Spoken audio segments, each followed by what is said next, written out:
Turma, sejam muito bem-vindos para o terceiro vídeo do workshop de atendimento inicial ao trauma no APH. Nesse vídeo nós iremos falar sobre avaliação secundária, transporte e transferência dos cuidados.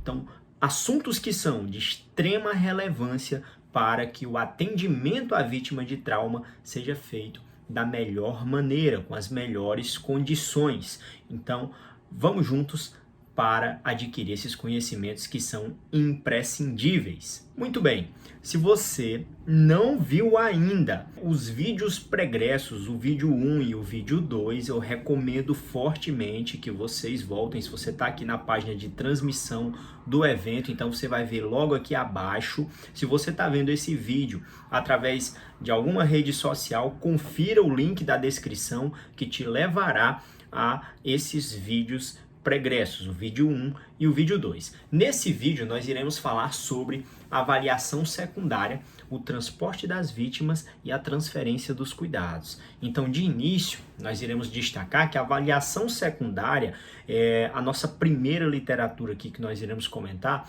é o PHTLS, é o Post Trauma Life Support, uma literatura muito conhecida, e ela traz ali uma base bem interessante para a realização da avaliação secundária. Primeiro ponto, a avaliação secundária é uma avaliação mais detalhada do paciente. Enquanto que na avaliação primária nós iremos buscar condições que ameaçam a vida do doente, na avaliação secundária nós iremos agora buscar indícios de possíveis problemas que podem se agravar e nós iremos avaliar o doente como um todo de maneira mais detalhada. Essa é a grande diferença para o exame primário. Dessa forma, ela é uma avaliação que tem o objetivo de identificar lesões ou problemas não identificados durante a avaliação primária, um ponto muito importante.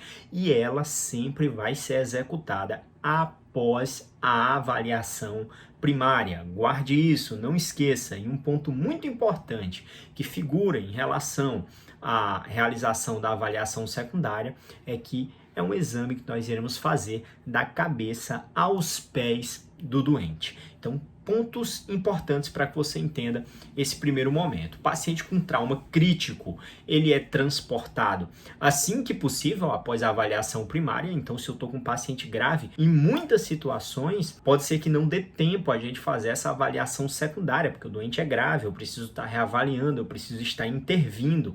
E aí nós não podemos perder tempo na cena para instalar acesso venoso, nem para realizar a avaliação secundária. Então são pontos, princípios importantes, isso figura como um dos princípios de ouro que inclusive nós discutimos no vídeo pré-workshop, né? Um dos princípios é justamente esse, iniciar o transporte o mais rápido possível após ter feito as intervenções que realmente são necessárias para o paciente de trauma grave.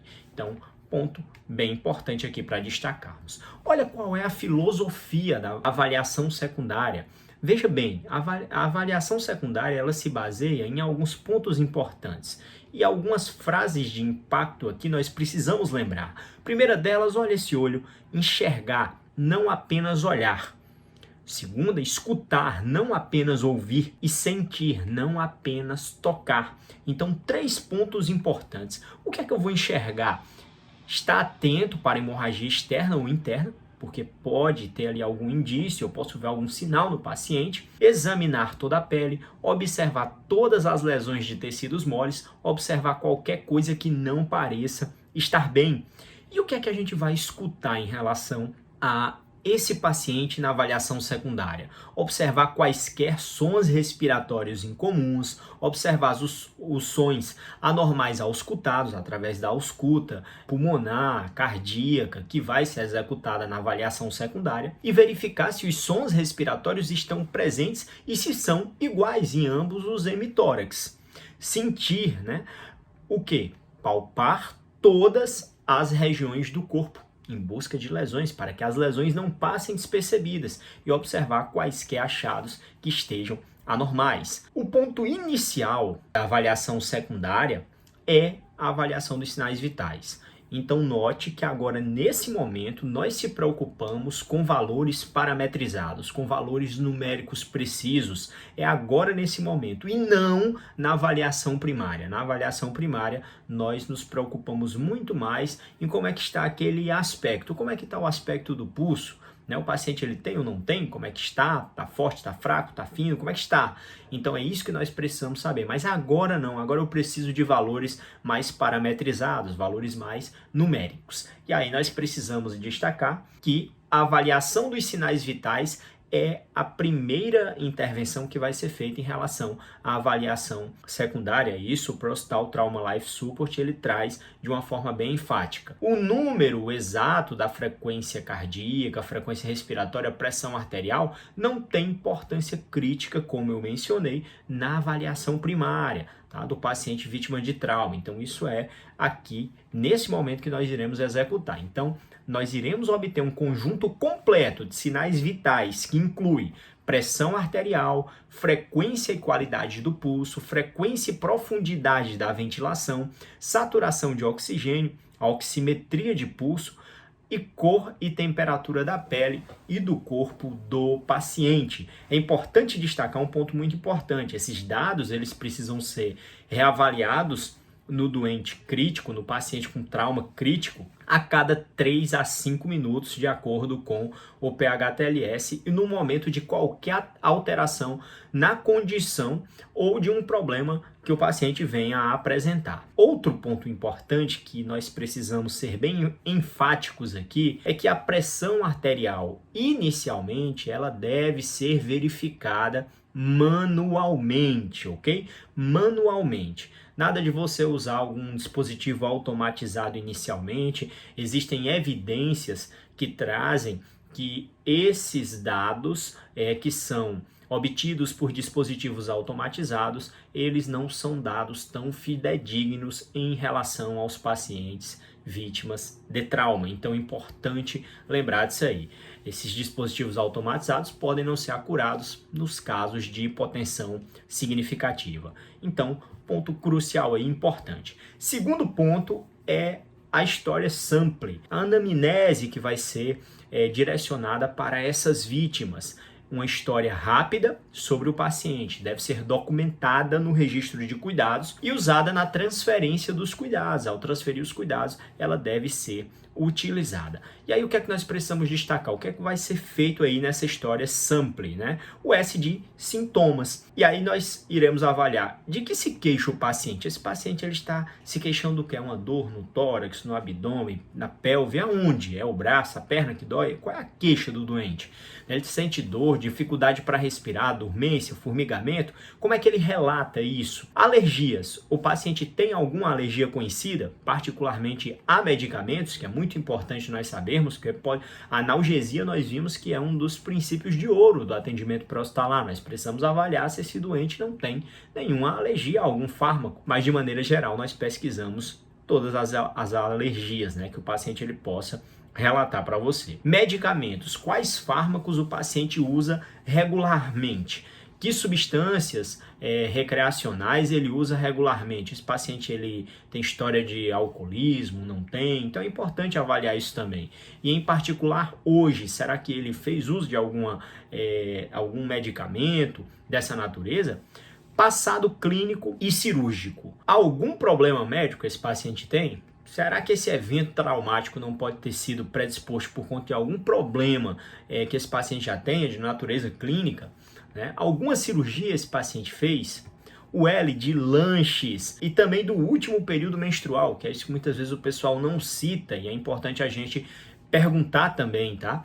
Quanto tempo faz que comeu pela última vez? E mulheres em idade gestacional, quando foi o último período menstrual? Tem ali uma possibilidade de gestação? Sim ou não? É isso que nós precisamos avaliar sempre quando se trata ali de mulheres em idade fértil. De eventos, o que seria isso? Quais eventos precederam a lesão? O que foi que aconteceu de fato, né? Houve história de imersão na água, afogamento ou hipotermia, exposição a algum material perigoso, né? Então tudo isso deve ser incluído. Então isso aqui é o segundo ponto muito importante relacionado com a anamnese, relacionado com a história sampling. Outro ponto crucial do exame secundário, né, ou da avaliação secundária, é uma avaliação de regiões anatômicas do corpo, o exame físico da cabeça aos pés do doente. Aí nós iremos começar examinando a cabeça, e no exame, inicialmente um exame de inspeção visual, nós iremos buscar o quê? Contusões, abrasões, lacerações, assimetria óssea, hemorragia, defeitos ósseos da face do crânio, anormalidades nos olhos, pálpebras, orelha externa, boca e mandíbula. Na palpação, nós iremos buscar lesão de tecidos moles por baixo do cabelo do paciente, pupilas, as pupilas devem ser avaliadas ali na hora que você examina a cabeça também. E quando nós avaliamos as pupilas agora, nós não temos somente a preocupação de se elas estão reagindo, de se elas estão isocóricas. Nós iremos buscar alguns detalhes a mais, porque agora é uma avaliação secundária, nós temos tempo, né? Então, uma reatividade, a igualdade, a acomodação das pupilas, o formato, e irregularidade em relação a esse formato que pode ter também ali relacionado com algum trauma. Palpar cuidadosamente os ossos da face e do crânio, né? E avaliar se existe dor focal, desvio, depressão. Cuidado, muito cuidado ao abrir os olhos de pacientes que encontram-se inconscientes com evidência de lesão facial. Tenha muito cuidado em relação a esses detalhes. Você pode acabar trazendo ali um aumento da pressão intraocular, acabar causando mais lesão a esse doente. Fratura facial entre o lábio superior e a órbita, né? Se houver a necessidade de inserção de sonda gástrica, você deve inserir essa sonda pela boca, porque levanta ali a suspeita de fratura da base do crânio e, consequentemente a isso, nós poderíamos ter um problema se essa sonda fosse inserida pelo nariz do paciente, podendo tomar um falso trajeto e acabar indo para a cavidade intracraniana. Aqui tem algumas imagens que a gente pode perceber nessa avaliação secundária, como sinal de Battle, que a gente está visualizando aqui, indicativo de fratura da base do crânio, aqui um trauma na órbita do paciente, que a gente está visualizando aqui sangue saindo pelo ouvido do paciente. Esse sangue pode estar associado a líquido cefalorraquidiano, é importante avaliar, né? Pode ter ali um sinal do halo, e é muito relevante nós fazermos essa análise. Em relação ao pescoço, o que é que vai ser avaliado no pescoço do paciente? Exame visual, eu vou buscar o quê? Contusões, abrasões, lacerações, hematomas, deformidades, alertar para lesões subjacentes, porque pode ter um hematoma e expansão na região do pescoço, isso comprometer a via aérea, tá? Então, é muito importante lembrar dessas lesões ameaçadoras. Na palpação, buscar por enfisema subcutâneo de origem laríngea, traqueal ou pulmonar, crepitação sobre a laringe, rouquidão e enfisema subcutâneo, que caracterizam ali a chamada tríade clássica indicativa de fratura da laringe. Então, crepitação sobre a laringe, rouquidão e enfisema subcutâneo. Palpação da coluna vertebral com dor pode indicar fratura, luxação ou lesão ligamentar. Então, se avalia a região do pescoço do paciente, é muito importante estar avaliando essa área cervical. Reavaliação pode indicar um hematoma em expansão, previamente identificado, ou um desvio traqueal. Então é importante a reavaliação em relação aos pacientes. Eles precisam ser reavaliados justamente por conta disso, porque uma lesão ela pode acabar piorando. Tá? Então, guarde aí esses pontos importantes. Em relação ao tórax, o que é que nós buscamos quando avaliamos a região torácica do paciente? Primeiro, no exame visual, a primeira coisa que eu faço é olhar, é observar, né? É enxergar de maneira adequada deformidades, áreas de movimentação paradoxal, pode ter um tórax instável, ou até mesmo um pneumotórax hipertensivo, que fica ali aquele movimento muitas vezes unilateral, contusões e abrasões, imobilizações e defesas, desigualdade da expansibilidade torácica bilateral, abaulamentos ou retrações intercostais, supraesternais ou supraclaviculares. Isso pode indicar um esforço respiratório no paciente, insuficiência respiratória, e isso é muito importante de nós lembrarmos. Contusão sobre o externo pode ter uma lesão cardíaca subjacente. Então, se você vê ali um hematoma na região external, com indício ali de um trauma naquela área, então levanta a suspeita de uma lesão cardíaca subjacente. Será que a monitorização cardíaca nesse paciente seria importante? Muito, né, para poder avaliar ali a possibilidade de algum trauma cardíaco. Trauma penetrante na transição tóraco-abdominal, a gente percebe aqui nessa imagem, inclusive, do Emergency Care, uma perfuração por arma de fogo aqui, justamente nessa área de transição tóraco-abdominal, que levanta sempre a suspeita de ruptura diafragmática também, porque o diafragma está ali nessa área, passando por essa área, subindo, descendo, e é importante lembrarmos disso.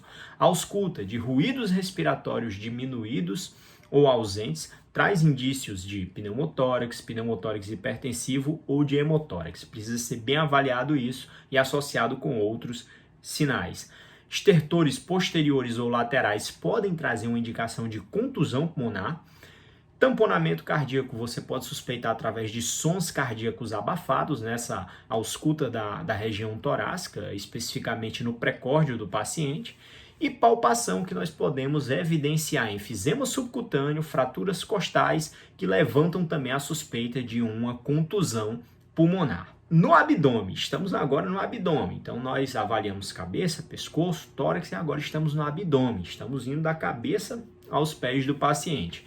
Então, na inspeção, nós iremos buscar abrasões, equimoses, né, lesões subjacentes, equimoses periumbilicais e em flancos, né, como por exemplo o sinal de Gray-Tanner na região dos flancos, sinal de Cullen ao redor do umbigo, que podem trazer indícios ali de hemorragia retroperitoneal. Então é importante nós lembrarmos sempre desses sinais que podem aparecer no paciente de trauma. Sinal do cinto de segurança, né, pode trazer ali a possibilidade de uma lesão do intestino delgado e de fratura na região lombar do paciente. Palpação. O paciente pode apresentar dor, defesa muscular abdominal e massas. Após a descoberta da hipersensibilidade, não há mais a necessidade de você palpar uma segunda vez, porque isso pode acabar trazendo ali um dano maior a esses pacientes. Abdômen igual a pelve, né? Após ver ali a indicação, não há necessidade de você palpar novamente. A ausculta do abdômen, ela não acrescenta praticamente nada em relação ao exame do doente, não traz nenhum desfecho de melhoria, nada disso, tá? O que nós poderíamos possivelmente identificar ali seria um ilho paralítico que poderia trazer o indicativo de irritação peritoneal, mas não é algo tão acurado para a gente estar fazendo essa avaliação, principalmente no ambiente pré-hospitalar, muitas vezes com muito barulho, sirene ligada dentro da ambulância, então pode ser que não seja a melhor opção e não acrescenta muita coisa. A pelve do paciente é outro ponto importante. A pelve, ela precisa ser observada e palpada possivelmente. Hoje, as evidências já sugerem que a avaliação através de uma inspeção, buscando ali sinais de deformidade, de hematomas, de alguma contusão, em relação até a aspectos diferenciados em relação aos membros do paciente, ou traumas na região genital do paciente, já trazem uma indicação formal de você fazer uma restrição de movimentos pélvicos. E aí é importante a gente frisar esse detalhe, que a palpação pode acabar piorando também a lesão pélvica. Mas é um indício aí que ainda é sustentado que o PH-TLS traz também. Então a palpação, né? Então na inspeção, o que é que a gente busca? Na inspeção, abrasões, contusões, hematomas, lacerações, fraturas abertas e sinais de distensão. Na palpação, no APH, ela vai fornecer, como o próprio PH-TLS ele coloca também, poucas informações que afetem o manejo. Quando examinada, ela é palpada apenas uma vez, porque nós podemos acabar, se tem ali uma fratura, movendo segmentos fraturados e deslocando coágulos. E a palpação com pressão suave antero-posterior sobre a região são em dois locais, basicamente, sobre a sínfise púbica e depois a pressão medial sobre as cristas ilíacas bilateralmente na busca de dor ou de movimentos anormais, uma crepitação, instabilidade ou hipersensibilidade que pode acontecer. Qualquer instabilidade indica o uso da cinta pélvica no paciente. Tranquilo? Então não esquece aí desses detalhes. A região genitália do paciente, em geral, ela não é avaliada de forma detalhada no APH. até mesmo porque se você tem um paciente de trauma grave, você não vai perder esse tempo precioso que pode ser determinante em relação a esse paciente viver ou morrer. Então a gente precisa ter esses detalhes sempre em mente.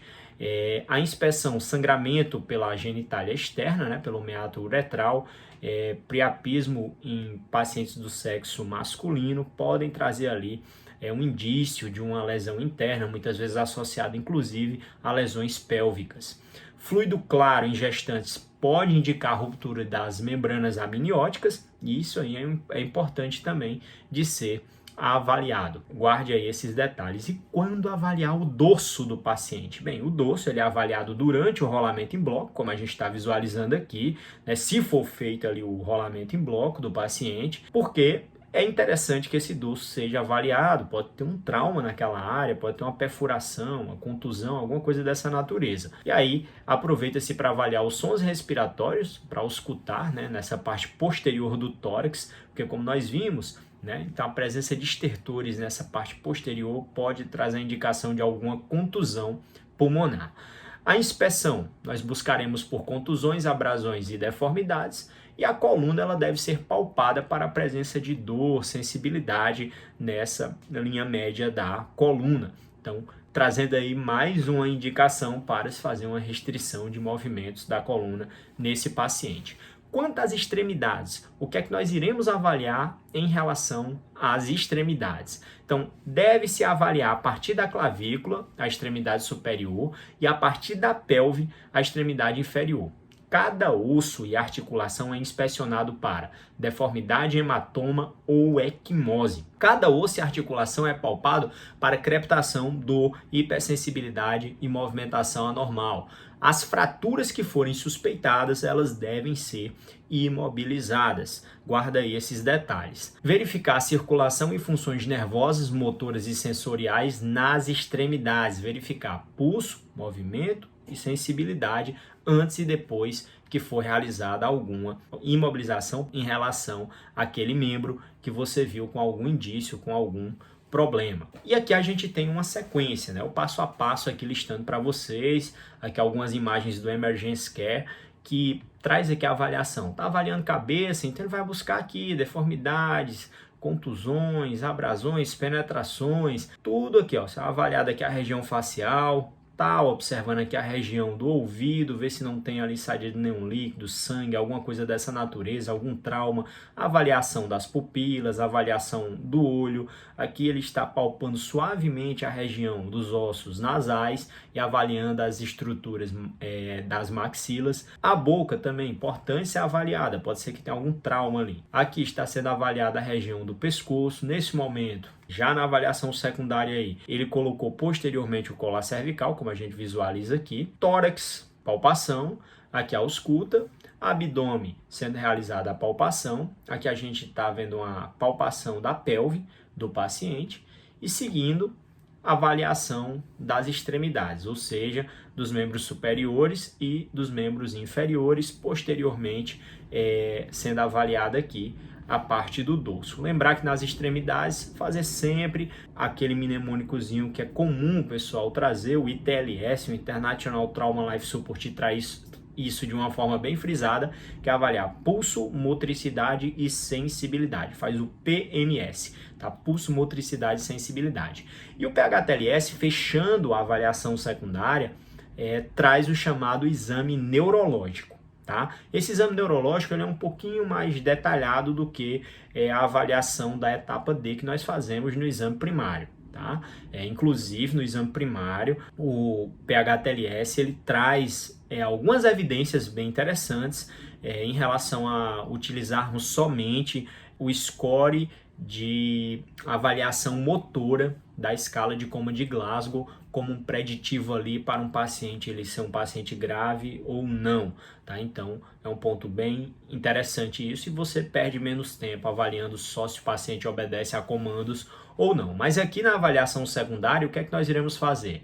Mais detalhes que na avaliação primária, a escala de coma de Glasgow, funções motoras e sensoriais e observação das respostas pupilares. E aqui a gente vê que está sendo avaliado também aqui toda a estrutura ali de sensibilidade, de motricidade do paciente. Então, um exame neurológico um pouco mais detalhado nesse momento, os pacientes eles merecem. Em relação ao International Trauma Life Support, ao ITLS, nós iremos ver aqui alguns aspectos, algumas preferências aqui, né, e como é que é executado também. Eu falei do PHTLS, vou falar aqui um pouquinho do ITLS.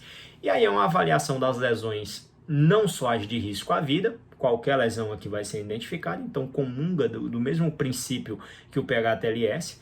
A execução, vítimas críticas, a recomendação é que seja feita durante o transporte, se der tempo, porque se for um curto espaço de tempo, pode não ser executado, e a gente precisa ter isso em mente. Vítimas não críticas, pode ser realizado no local após essas vítimas serem colocadas na ambulância. E o exame físico para o ITLS, ele é direcionado por um mnemônico bem legal, que é o DECAP-BLS-TIC, tá? Então você guarde aí para não esquecer. O exame detalhado, da cabeça aos pés, né, hand to toe, seria ali o DECAP-BLS-TIC, onde nós buscamos o D de deformidades, o C de contusões, o A de abrasões, o P de penetrações, o B de burns, de queimaduras, o L de lacerações, o S de swelling, que seria edema, o T de tenderness, seria hipersensibilidade, o I de instabilidade e o C de crepitações. Associada a isso, vai ser feita também a abordagem inicial, né, e repetida periodicamente, porque essa abordagem inicial é uma espécie de reavaliação da via aérea, da parte respiratória, da parte circulatória, então tem essa recomendação, é o que a gente faz, é o que nós iremos fazer no início, depois os sinais vitais, monitorização, repetir periodicamente para o paciente e um exame detalhado que será executado. Então o esquema que a gente vê aqui é esse. Início aqui com a reavaliação, onde é avaliado nível de consciência, via aérea, ventilação, circulação, e aí a gente esmiuça tudo isso, né? Vê se tem ali, porventura, alguma hemorragia que não foi controlada, alguma coisa dessa natureza, através da reavaliação, e passamos depois para uma avaliação mais detalhada. Nessa avaliação mais detalhada, o ITLS, ele recomenda o histórico da vítima, né, completo, seguindo também o sample, da mesma forma, né, os sintomas que o paciente refere, alergias, medicamentos, passado médico, antecedente cirúrgico, líquidos e alimentos ingeridos e os eventos relacionados àquela situação. É avaliado os sinais vitais, pulso, ventilação, pressão arterial, oximetria, monitor cardíaco, se fosse possível colocar ali no paciente, glicemia, monitor de CO2, seria a capnografia, também seria ali um importante aliado para trazer parâmetros em relação ao estado do paciente. Avaliação na escala de coma de Glasgow, né? E é importante a gente destacar isso, e uma avaliação também através do exame físico da cabeça, buscando a avaliação das pupilas, sinal de Battle, equimose periorbitária que pode ter também, algum fluido que esteja saindo pelo nariz, pelo ouvido, deformidades, contusões, abrasões, lesões penetrantes, queimaduras, hipersensibilidade, lacerações e edemas. No pescoço, tem distensão jugular, tem desvio de traqueia, e aí é feito o DECAP-BLS. E aí a gente destaca esses pontos aí para você não esquecer. Na caixa torácica vai ser avaliada ali a assimetria, movimentos, se tem movimentos paradoxais ou não, fragilidade, instabilidade, crepitações, avaliado os sons ventilatórios, ou seja, é similar ao que o Prostal Trauma Life Support faz também, né? Então avaliou pelve, o abdômen, a pelve e as extremidades inferiores e superiores e posteriormente o dorso do paciente. Então, basicamente, é igual à avaliação secundária, né? Aqui a única diferença pontual do ITLS é que traz esse mnemônico para que você possa ir se guiando, DECAP, BLS, TIC. Então, basicamente seria isso. E aqui nós iremos falar um pouco sobre o transporte dos pacientes. Então, primeiro o preparo para o transporte, porque às vezes você faz ali uma avaliação do paciente, às vezes até uma avaliação mais detalhada, até na cena, porque às vezes o paciente pode não ser um paciente grave, né? Tem um trauma focal, uma lesão focal, e aí você pode ter esse tempo a mais. Mas nós precisamos sempre preparar esses pacientes para o transporte, avaliar quanto aos critérios de restrição de movimento da coluna, prepará-los de acordo com a indicação e de acordo com os recursos disponíveis, protocolos locais, tudo isso. E se houver tempo disponível, uma estabilização cuidando de fraturas de extremidades com dispositivos específicos. Já se for um paciente crítico, olha o detalhe, paciente crítico, a imobilização de todas as fraturas é feita na própria prancha longa, tá? Então isso é um detalhe importante, você não vai perder tempo com lesões musculoesqueléticas simples que poderiam ser estabilizadas ao colocar o paciente na própria prancha longa. Bandagem em todos os ferimentos, conforme necessário e apropriado. E aí esses pacientes vão ser preparados para o transporte. No transporte, assim que for possível, assim que esse paciente ele for colocado na ambulância e as ameaças à vida elas forem abordadas, então já fez tudo, tá tudo tranquilo, então nós não iremos perder tempo, iremos encaminhar esse doente para o ambiente do intra-hospitalar. Não atrasar para fazer acesso IV ou avaliação secundária nos pacientes críticos, nos pacientes graves. Nós não podemos perder tempo, tá? Se vai fazer, faça durante o transporte. Faça o que tem que ser feito, faça durante o transporte. Avaliação continuada e reanimação adicional durante todo o trajeto ao destino. Aqui a gente lista alguns pontos importantes que foram criados aí pelo CDC, que traz aí um guideline que serve para pacientes que mais se beneficiariam com o transporte e cuidados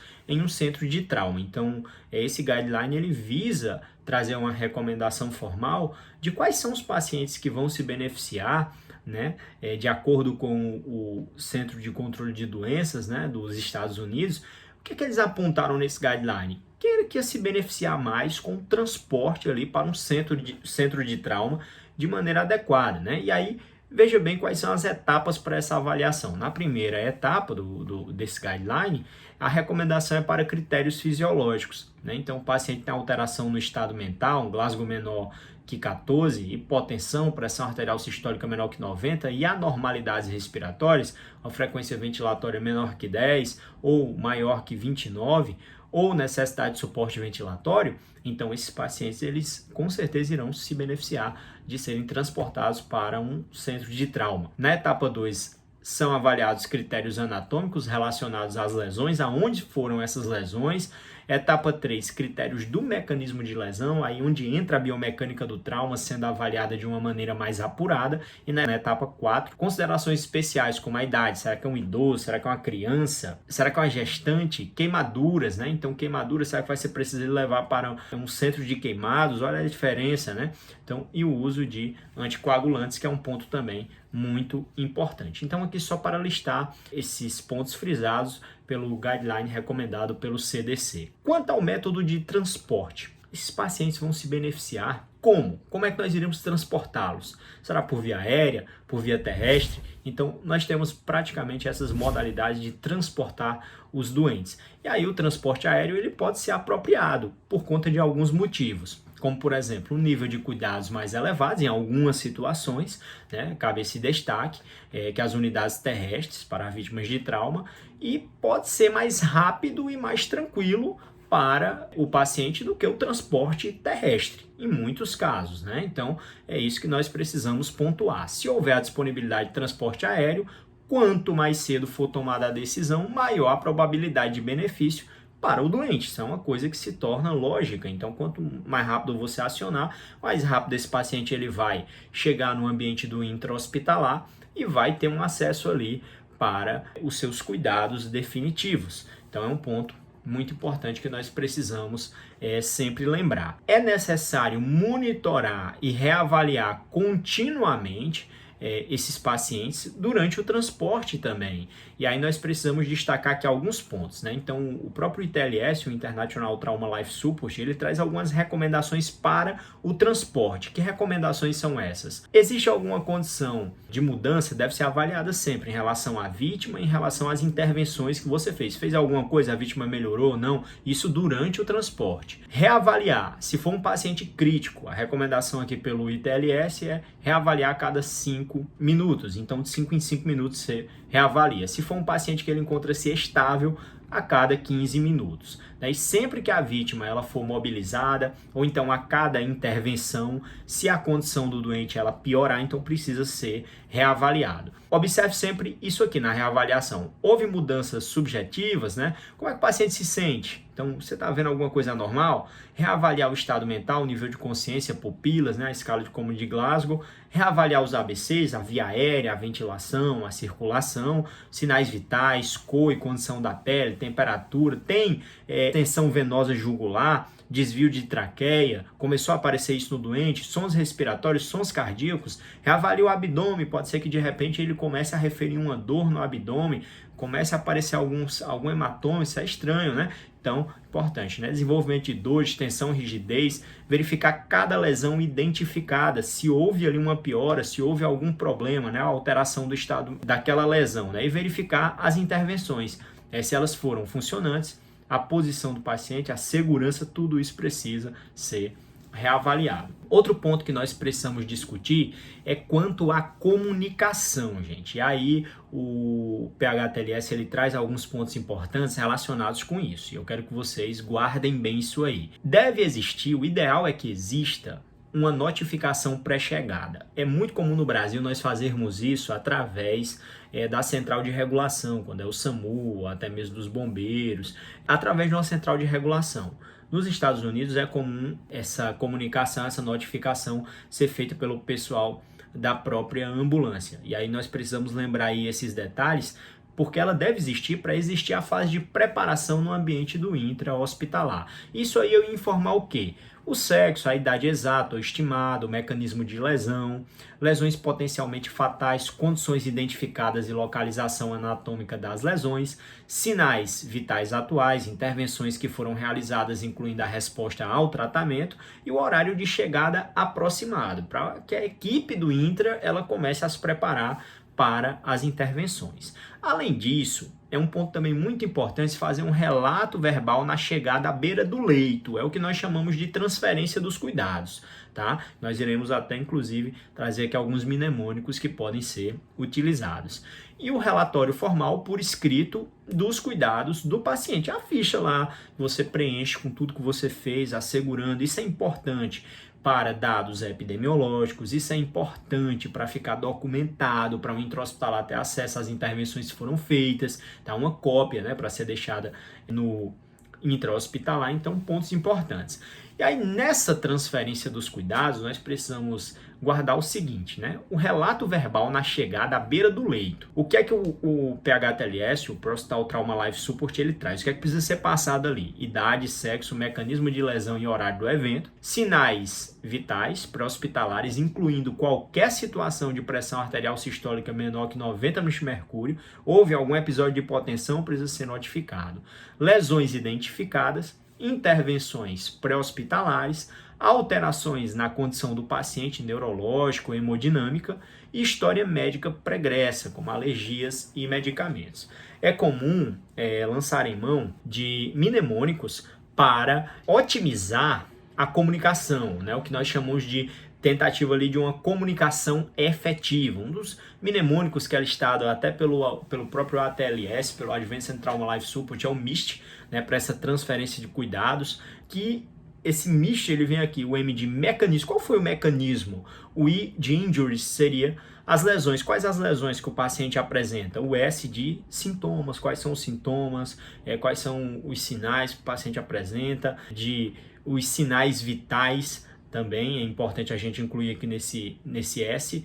E o T de tratamento, tá? O que foi que você fez? O tratamento iniciado foi o quê? Então é importante a gente lembrar aí esses pontos importantes. Com base nisso, esse mnemônico acabou sendo melhorado, sendo analisado de uma forma mais ampla e criou-se o ATMIST, tá? Então o ATMIST ele já foca aqui em um ponto, né, importante, que é a idade do paciente, junto com a identificação do paciente, né? O time de tempo do ocorrido ali, faz quanto tempo, né? Essa situação toda ali, faz quanto tempo você está com o paciente ali desde o início do evento. O M de mecanismo, né? Semelhante ao MIST, né? E aí você pensa na biomecânica do trauma, você pensa na condição que levou, né, no evento, de maneira geral. O I de lesões, né, de injuries, e o S de sinais vitais, de sintomas, né, que você pode ter, e o T de tratamento que foi iniciado. Então, são métodos para uma comunicação efetiva que nós precisamos guardar. Então, guarde esses mnemônicos.